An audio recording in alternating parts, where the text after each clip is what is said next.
Shalom, peace be with you, and welcome to Secrets Revealed, the Holy Bible. Today we're looking at Numbers chapter 4. There are 49 verses. This channel is all about separating the truth from the lie, looking at what the Septuagint says, which is the scriptures that existed before Jesus Christ walked the earth, versus what is in the Masoretic text, which is the translation which was produced after Jesus Christ died, centuries after that. Uh, and it was only fully completed 1,000 years after his death. So we're looking at those differences.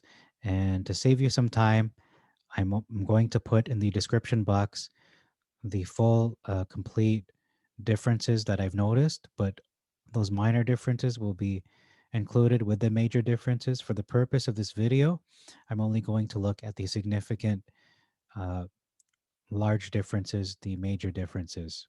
Okay, so let's start beginning in verse 3. The first significant difference we see is 25 years old versus 30 years old.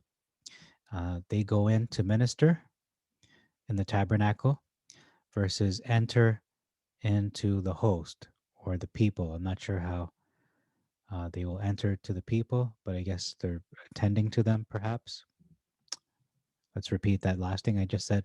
I'm not sure how they're entering into the people, the host, but perhaps that means ministering to them to do the work in their tabernacle.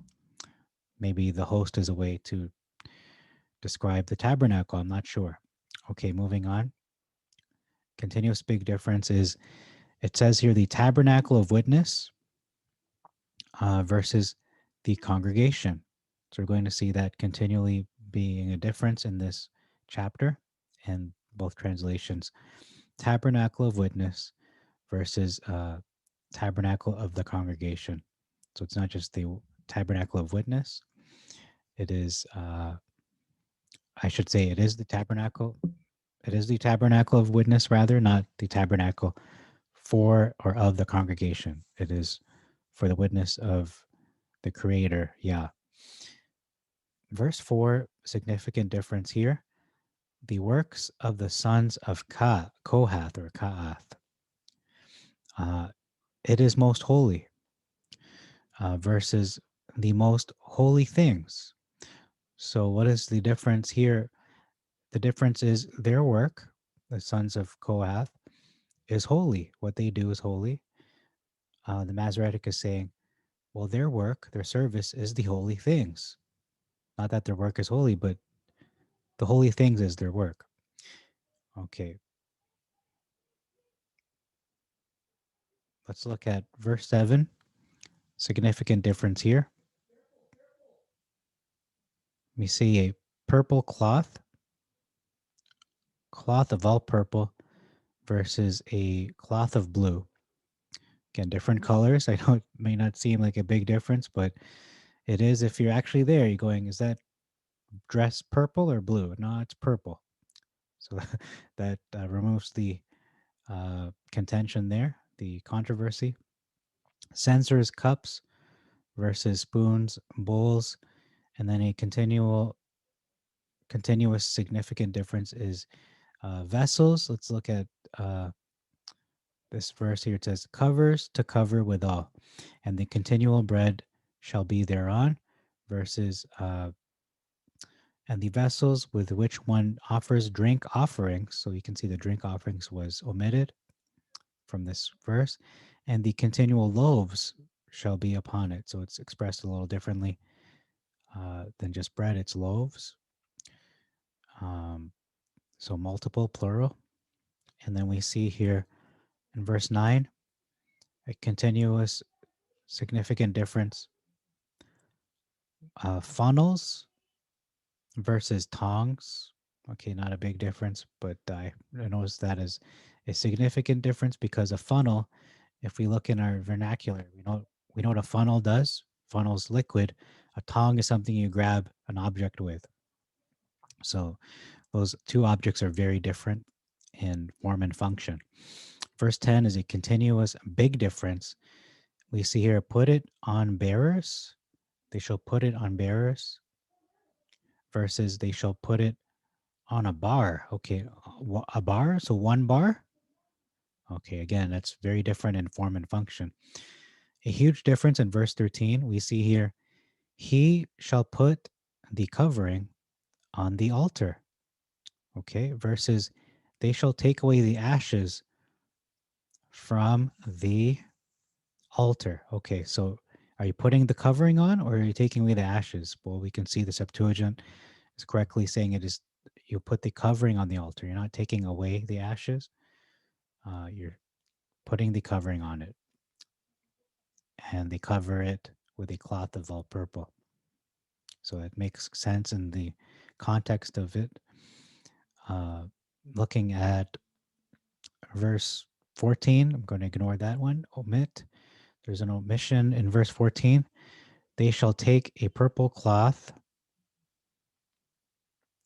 They shall take a purple cloth and cover the laver and its foot, and they shall put it into a blue cover of skin and put it on bars. So this portion I just read was omitted from the Masoretic text. That is a pretty big omission. Okay, or significant at least. Verse 15, we see a huge difference. The holy things, Aaron and his sons shall finish covering the holy things. Okay, these are objects they're covering, versus Aaron and his sons will be covering the sanctuary. Okay, that's a lot bigger area. That's more things to cover than just objects. Huge difference. And then furniture, you see here, and the sons of Caath shall go in to take up the furniture. Well, that's in brackets, not really there, but that's what is being implied here. Versus it, they shall come to bear it. So the question is, how do you explain, using only the Masoretic text, what are the burdens? It says here, these things are the burden of the sons of Caath and the tabernacle of the congregation. How do you explain it using just that? Because it doesn't say what it is. It just says bear it. But we can see in the Masoretic text, or the Septuagint rather, it says what it is. Take up, well, the furniture by implication. And we're going maybe to see exactly how that is explained. So verse 16, we have another omission. It says, are his charge. So these are the charges of Eleazar, the son of Aaron. They are his charge. That was not included in the Masoretic text. It's a big difference. If you are Eleazar or his descendants, you want to know that is your duty. That's your duty. As a son of Eleazar, that's your duty. Okay, repeating that again. Holy place versus sanctuary. Okay, not a big difference there. 19, big difference. The Holy of Holies says when they approach the Holy of Holies versus the most holy things. So that's important because if you approach the Holy of Holies, there's a risk of death if you don't do it in the right way. Versus approaching the most holy things, you won't necessarily die from that. But the Holy of Holies is very, very much set apart. There's a specific protocols that go along with how to approach it and who can approach it. We see here in the same verse, in his post for bearing versus his service to his burden. So yeah, it's not his service and to his burden. It's his post, his responsibility, perhaps for bearing, for carrying, or being responsible for is another way to possibly look at that verse. Verse 20, another big difference. Look, so they shall know. Okay, let me just repeat this. And so they shall by no means go in to look suddenly upon the holy things and die. And then we see here, but they shall not go in to see when the holy things are covered, lest they die. Okay, so what's the difference here? One is a warning out of concern from our Father, a very loving, concerned Father. And so they shall by no means, don't let them go in to look suddenly upon the holy things, on those holy things, or if they do, they'll die. It's a concern, it's a warning, it's a sign, like a hazardous sign. He doesn't want them to die. Versus an authoritarian, more tone saying, but when they shall not go in to see when the holy things are covered, but they shall not go in, lest they die. They're not allowed to go in. They shall not go in to see, unless they die. So I think there's a little bit of a difference of tone, depending on how you read it too. But I think, from my opinion, from my interpretation, uh, looking at the context, this you do to them that they should live and not die when they approach the holy of holies. And it's just showing this is why you're doing it, so they don't die. And then here it's saying, but thus do to them that they may live and not die. So it is taking a more balanced one here. When they approach the holy things, Aaron and his son shall go in and appoint everyone to a service to his burden, but they shall not go in to see when the holy things are covered, lest they die. So, you know what? I guess it depends on how you read it, but in my perspective, from I guess when I was reading this, it sounds more concerned. They shall by no means. Don't let them do it. Don't let them do it, and because and die. Don't let them do it and let it lead to their death. But yeah, so that's how I interpreted it that way, because I can hear his voice saying, "They shall not do that by no means, because they're going to die." But here it's saying here in the Masoretic, "But they shall not go in. Just don't go in. Don't do it. Just I don't want you to do it." They're not really connecting it. I mean, it is connecting lest they die, but I think the tone of but they shall not go in, instead of they shall by no means, no means. Don't allow them to. Don't allow something that's preventable to happen. Okay, so that's verse 20. I think I explained that enough. Um, we're going to ignore the 22. 23 is a continuous significant difference. Again, the 25 versus 30 years old. And we see to do his business in the tabernacle versus to do the work in the tabernacle. So one is talking about specific duties that he does versus the vague, general work. It's just general work. It's not like his business, his specific business of what he's doing, whatever that entails. Verse 25, verse 25, a continuous difference again, skins versus curtains. And then moving on, next verses we're going to ignore. That's in the description, 26 and 27. And then the latter half of 27 says, take account of them by name. You shall take account of them by name in all things born by them. So you're going to keep a record of who does what. You're going to organize, be organized, stay organized. On the other hand, the Masoretic is saying, appoint unto them in charge.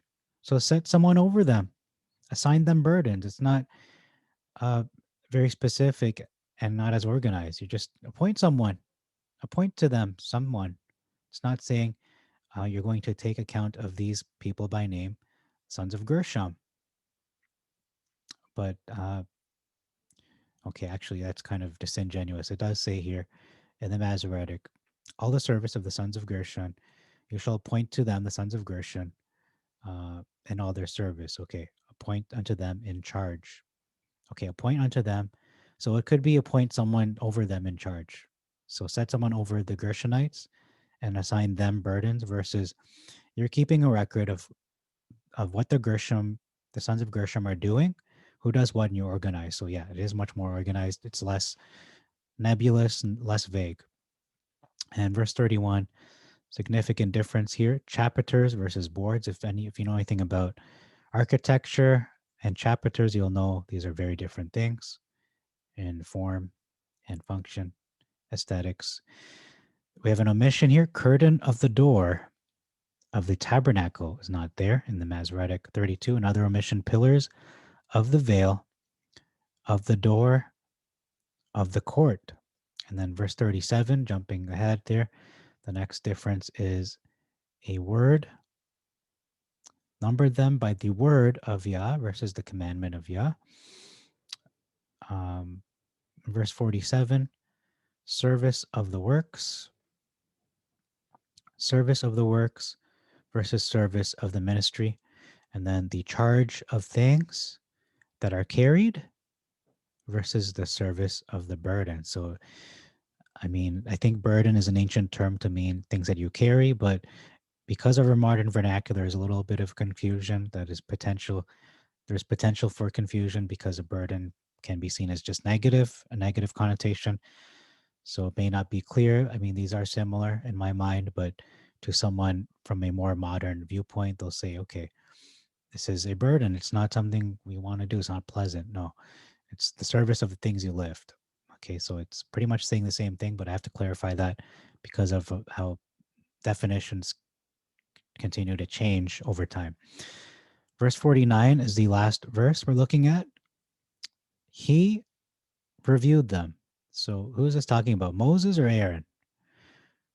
He reviewed them by the word of Yah, by the hand of Moses. So it sounds like Aaron. That's what it sounds like to me, because Moses won't review something by the hand of Moses. Doesn't kind of is redundant. Verses he numbered. They're numbered. So appointing each man severally over their respective work versus everyone according to his service. So it's a little more vague, whereas here they're appointing each man in multiples over their respective work. Okay. And then the last part here is Moses or Aaron appointed them. So how were they appointed? Well, Moses did it. Moses or Aaron appointed them. They did not appoint themselves. That's an important distinction. They didn't just appoint themselves. They were not appointed. They were not self-appointed. They didn't just volunteer or anything like that. It's Moses. It was Moses or Aaron. It's hard to say who, but it says he reviewed them, which sounds like Aaron reviewed them by the word of Yah, by the hand of Moses. So it actually, reading it closer now, it does look more like Aaron is the one appointing each man over their respective work, because Moses has his own duties. So Aaron is, as the head of the Levites, he's going to oversee this and appoint each man over their respective work, talking about the Gershonites and all these other people mentioned in this chapter. And they were numbered. Okay, they were appointed and also numbered in the Septuagint as Yah commanded Moses. Okay, so that's all we have to present to you today for this chapter of Numbers. Thank you very much for your time. Please like, please subscribe, and hit the notification bell so you know as soon as I release a new video. We're going to be doing this. We're going to be doing this to the end of the Septuagint, all books, including the Apocrypha as well. We'll look at that as well. And then after that, we'll look at the New Testament, but that's the big picture of all that. We're only looking at the foundational canonized scripture. Perhaps we will look at synchronized, scripturally accepted books such as Jasher, if there's Yah willing, to look at Jasher, Jubilees, and Enoch as well. I do consider those trustworthy sources of information. Only first Enoch. Second Enoch, I'm on the fence. And I did do a video on third Enoch. So thank you very much for your time. May our Father bless you and make your way prosperous. Until next time, you've been watching Secrets Revealed, the Holy Bible. Shalom and peace.